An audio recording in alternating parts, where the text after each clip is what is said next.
એ વિડીયોની અંદર આપણે 3 પ્રકરણના વિડીયો મોકલેલા છે. દરેક પ્રકરણની અંદર મેં સ્વાધ્યાયના જે પ્રશ્નો છે એ પ્રશ્નોની ચર્ચા કરેલી છે અને પ્રશ્નો લખવા માટે મેં તમને કીધેલું કે સ્વાધ્યાયમાં પ્રશ્નો લખી લેવાના. હવે આપણે નવી સિસ્ટમથી અભ્યાસ શરૂ કર્યો છે એટલે ઓનલાઈન આપણે ભણી રહ્યા છીએ. એટલે આપણે ફરીથી પહેલા પ્રકરણથી શરૂઆત કરીએ છીએ. પ્રકરણ 1 ભારતનો વારસો. ભારતના વારસાની અંદર આપણે જે ચર્ચા કરીશું એ મેં જે તમને પ્રશ્નો આપેલા છે એ પ્રશ્નો એમાં આવી જશે. એના જવાબ સાથે મેં તમને વિડીયો મોકલેલા છે.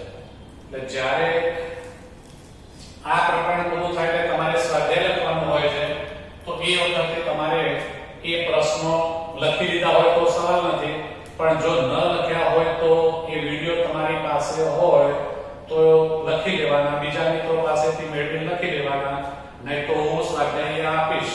એ સ્વાધ્યાયના પ્રશ્નો હશે અને પણ તમારે લખવાના રહેશે. હવે આપણે ભારતના વારસાની ચર્ચા કરીએ છીએ. ભારતનો વારસો પ્રાસ્તાવિકની આપણે વાત કરીએ છીએ. પ્રસ્તાવના. પ્રાસ્તાવિકનો મતલબ થાય કે પ્રકરણની અંદર આપણે મુખ્ય કયા કયા મુદ્દાઓનો અભ્યાસ કરવાનો છે, આ પ્રકરણની અંદર મુખ્ય બાબતો કઈ છે એ ટૂંકમાં એ માહિતી આવી જતી હોય છે. એટલે પ્રસ્તાવનાનો મતલબ જ આ છે કે પ્રકરણમાં શું શું ભણવાનું છે. એટલે આપણે પહેલા ચર્ચા કરીશું પ્રસ્તાવના. તો ભારત એ પ્રાચીન સંસ્કૃતિ ધરાવતો દેશ છે. ભારતના પ્રાચીન ગ્રંથ વિષ્ણુ પુરાણની અંદર એક શ્લોક આપવામાં આવ્યો છે જે મેં અહીંયા લખેલો છે અને એ શ્લોક દ્વારા આપણને આખી પ્રાસ્તાવિક સમજાવવાનો પ્રયત્ન કર્યો છે કે ઉત્તરમ સત્યશ સમુદ્રસ્ય હિમાલય એવં દક્ષિણમ વર્ષ તદ ભારત નામ ભારતી યત્ર સંતતિ. આ જે શ્લોક આપેલો છે એનો આપણે અર્થ સમજીએ એટલે તરત જ આપણને એનો ખ્યાલ આવી જાય કે પ્રકરણ શું કહેવા માંગે છે, શું ભણવાનું છે. તો આનો અર્થ થાય છે સમુદ્રની ઉત્તરે. એટલે બધાને ખબર છે 9મા ધોરણમાં આપણે ભણેલા છીએ દ્વીપકલ્પીય પ્રદેશ. એટલે ત્યાં સમુદ્ર 3 બાજુએ છે.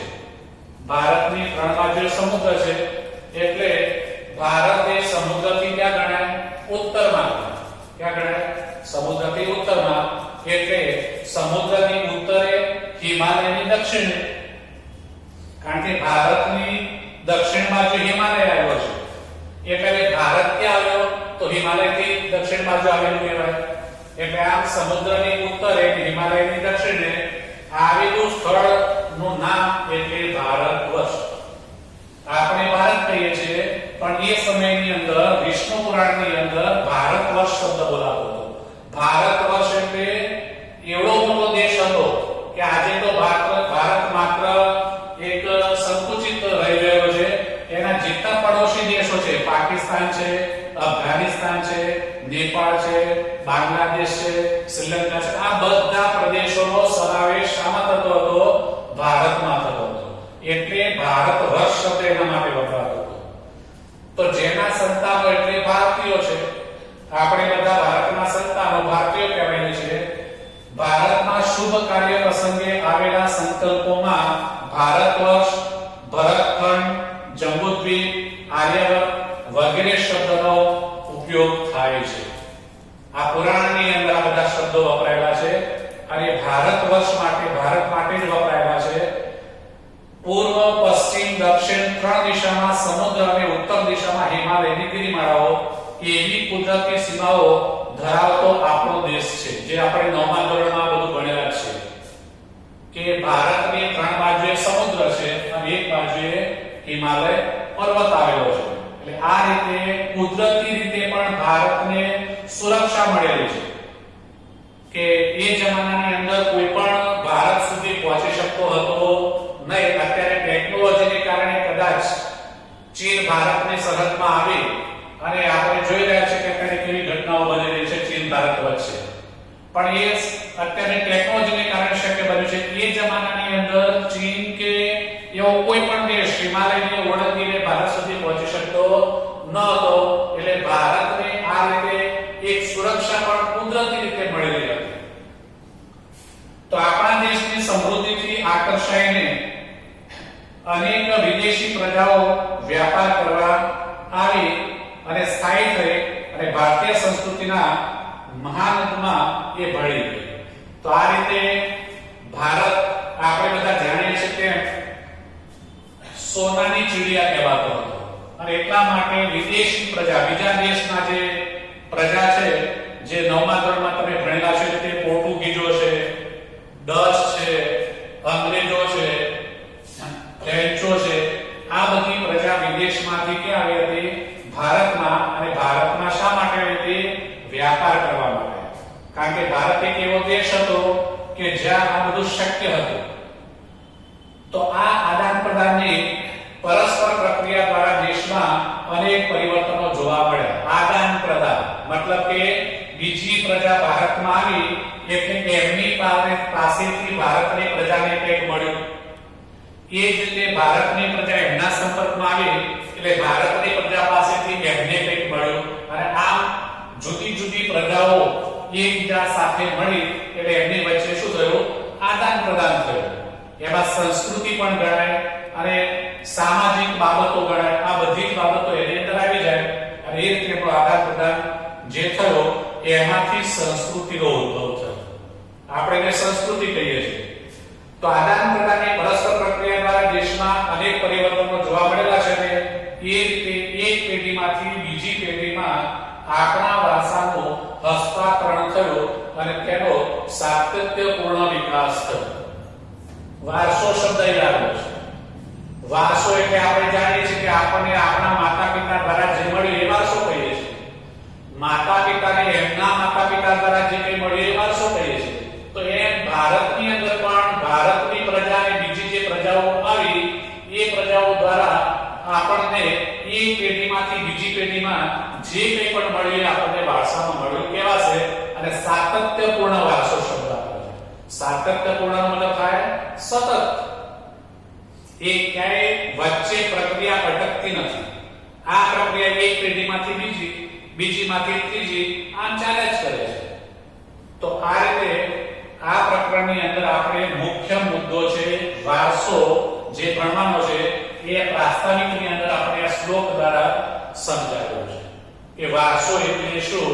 તો એક જ લીટીમાં આપણને કહી દીધું કે એક પેઢીમાંથી બીજી પેઢીમાં બરાબર છે વારસાનું હસ્તાંતરણ થાય છે. મતલબ કે એમની પાસે જે કઈ બાબતો છે, જે કઈ છે એ હસ્ત એટલે હાથ, ત્રાણ એટલે આપવું, એક હાથમાંથી બીજા હાથમાં જવું, એક પેઢીમાંથી બીજા પેઢીમાં જવું, એ હસ્તાંતરણ છે.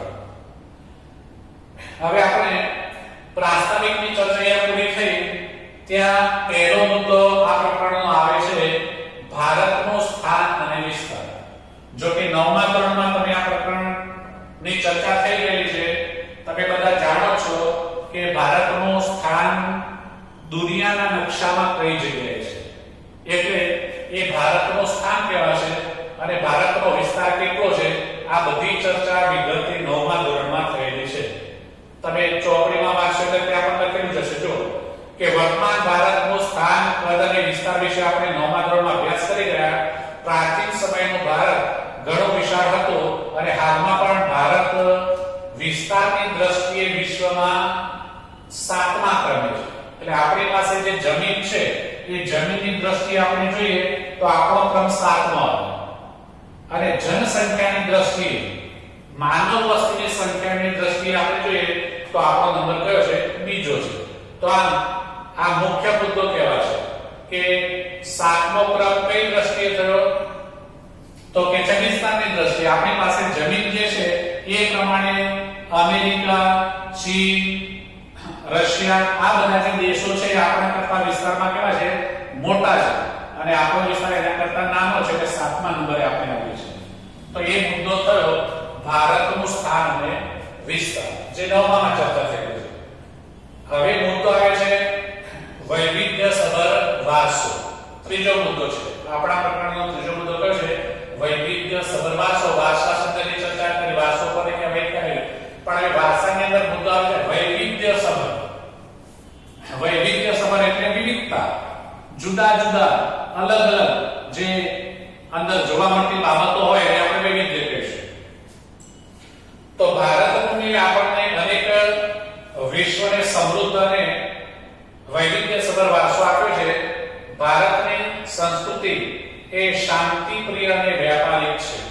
ભારત માટે એવું કહેવાય છે કે ભારતની પ્રજા એક શાંતિપ્રિય પ્રજા છે અને એટલા માટે તો ચીન સાથે કે પાકિસ્તાન સાથે આટલા ઝઘડા થવા છતાં ભારતે ક્યારેય પહેલા હુમલો કર્યો નથી. આ બાબત બતાવે છે કે ભારતની પ્રજા, ભારતનું શાસન એ શાંતિમાં માને છે. એટલે ભારતની પ્રજા શાંતિપ્રિય છે અને બીજા નંબરમાં વ્યાપારી. વિશ્વનો કોઈ દેશ એવો નહીં હોય કે જ્યાં ભારતની ભારતની અને ભારતના રાજ્યોની પ્રજા જોવા ન મળતી હોય. અને આ દરેક દેશની અંદર ત્યાં એ શું કરે છે? વ્યવસાય કરે છે. એટલે એ રીતે એક વ્યાપારિક ગુણ, વ્યવસાયનો ગુણ પણ ભારતની પ્રજામાં રહેલો છે.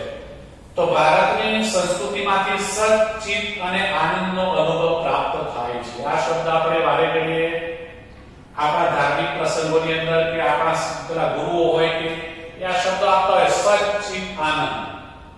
ચિર સમય સુધી, લાંબા સમય સુધી તમે શું કરી શકો છો? આનંદનો અનુભવ કરી શકો છો.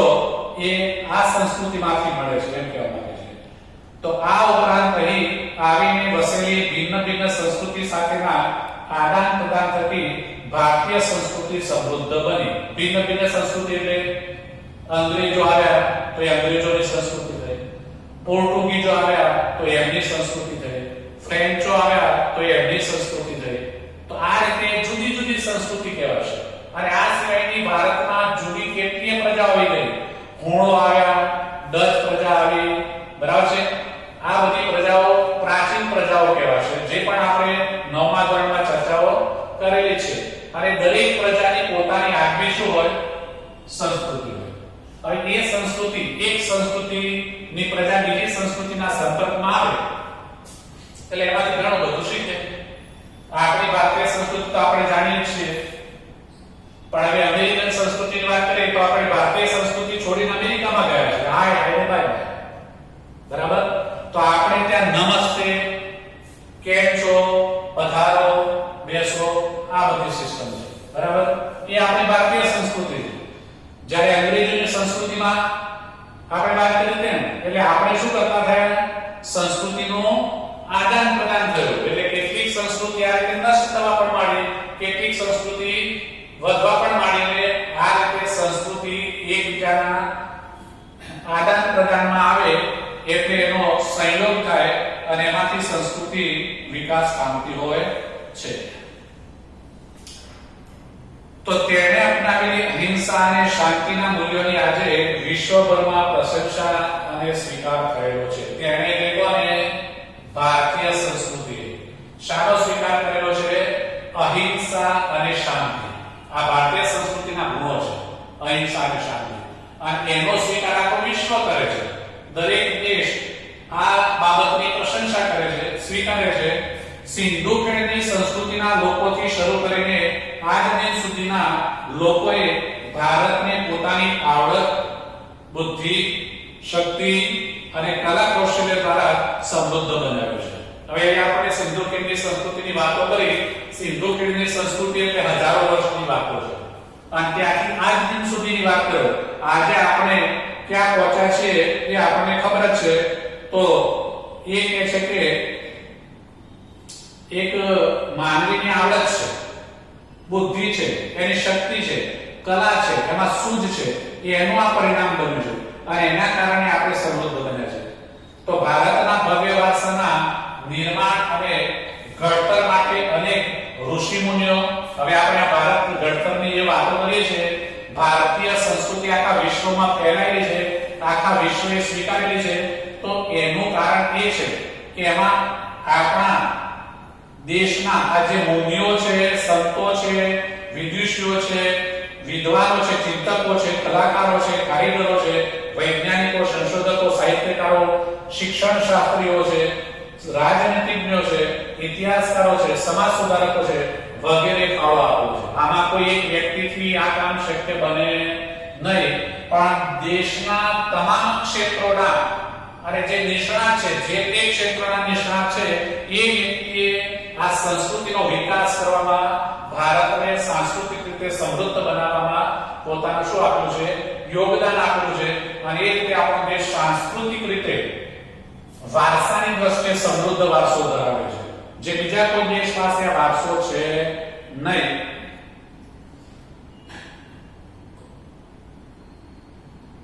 તો તેમના ધર્મ, શાસન શૈલી, ભાષા, કલા, ચિત્ર, બોલી, પહેરવેશ અને રીત રિવાજો વગેરે પણ ભારતને મળ્યા છે.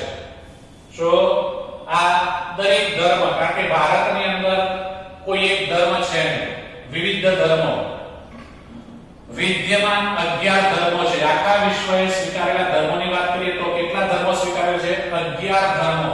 અને 11 ધર્મના લોકો ભારતમાં વસે છે. દરેક ધર્મની વ્યક્તિને પોતાનો ધર્મ પાળવાની સ્વતંત્રતા છે. આપણે 9મા ધોરણની અંદર બંધારણ ભણી ચૂકેલા છીએ અને એની અંદર આ બાબતનો ઉલ્લેખ થયેલો છે. ધાર્મિક સ્વતંત્રતા, ધર્મની બાબતમાં દરેક વ્યક્તિ કેવો છે? સ્વતંત્ર છે. એટલા માટે ધર્મ, ભાષા, શૈલી, આ બધી બાબતમાં જે વ્યક્તિને બરાબર છે એ સ્વતંત્ર છે, એ પોતાનો વિકાસ કરી શકે છે.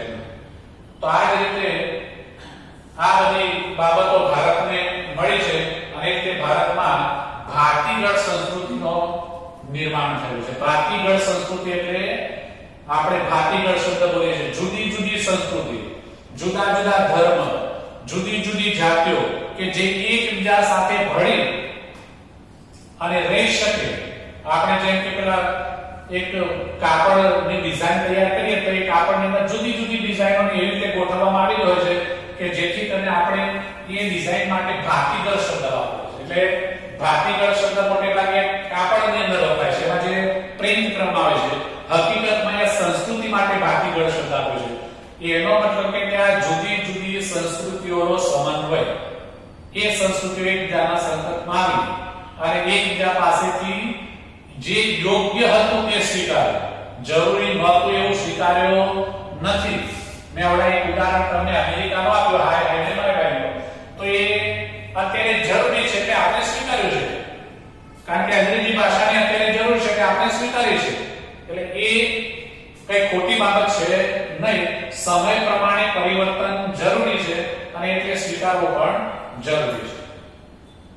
તો આ થયો વૈવિધ્યસભર વારસો, એટલે વારસાની અંદર વિવિધતા જોવા મળે છે. હવે એના પછીનો મુદ્દો આવે છે સંસ્કૃતિનો અર્થ. સંસ્કૃતિ શબ્દ આપણે ત્યારના બોલ્યા કરીએ છીએ, ભારતીય સંસ્કૃતિ, અમેરિકન સંસ્કૃતિ, ફલાણી સંસ્કૃતિ. તો સંસ્કૃતિ એટલે શું એ પહેલા કરવું જોઈએ. એટલે અહીંયા આપણને સંસ્કૃતિ શબ્દનો અર્થ સમજાયો છે કે સંસ્કૃતિ કોને કહેવાય. તો સંસ્કૃતિ એટલે જીવન જીવવાની રીત. અમેરિકોની જીવન જીવવાની રીત જુદી હોય, ભારતીયોની જીવન જીવવાની રીત જુદી હોય. દરેક વ્યક્તિ પોતપોતાની રીતે જીવન ગુજારે છે. શ્રીમંતો પોતાની રીતે જીવન ગુજારે છે, મધ્યમ વર્ગ પોતાની રીતે જીવન ગુજારે, ગરીબ વર્ગ દરેક વ્યક્તિ પોતાની રીતે જીવે છે. તો આ જીવન જીવવાની જે રીત છે એ સંસ્કૃતિ બતાવે છે. તો દેશ કે સમાજમાં કાળક્રમે બદલાતા સંજોગો અનુસાર જનજીવનમાં આવતા પરિવર્તનો, સુધારા, સામાજિક નીતિ રીતિ ઇત્યાદિ વગેરે ભિન્ન ભિન્ન સમાજોની સંસ્કૃતિ બનેલી છે. સંસ્કૃતિ એટલે માનવ મનનું ખેડા. ધ્યાન રાખજો મિત્રો કે એ વ્યાખ્યા બની ગઈ. સંસ્કૃતિનો અર્થ, એમાં તમારે બે જવાબ આપવાના છે. એક જવાબ તમે એક માર્કમાં આપી શકશો. કયો? કે સંસ્કૃતિ એટલે જીવન જીવવાની રીત. આ એક જવાબ છે. અને બીજો જવાબ એટલે સંસ્કૃતિ એટલે માનવ મનનો ખેડા. આપણે એના જેવો શબ્દ છે. એટલે પ્રશ્ન એક માર્કનો પૂછાય, એમાં આ બે જવાબો એની અંદર થઈ શકે.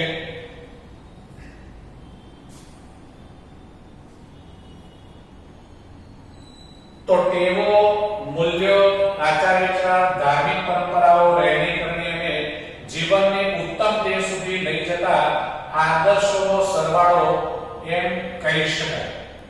તો આ થઈ સંસ્કૃતિનો અર્થ. સંસ્કૃતિનો અર્થ એટલે સંસ્કૃતિ એટલે શું એવો પ્રશ્ન કે એનો જવાબ, અને એમાં બે શબ્દો તમારે યાદ રાખવાના છે. એક જીવન જીવવાની રીત અને બીજું માનવ મનનો ખેડા. આ એનો જવાબ થયો.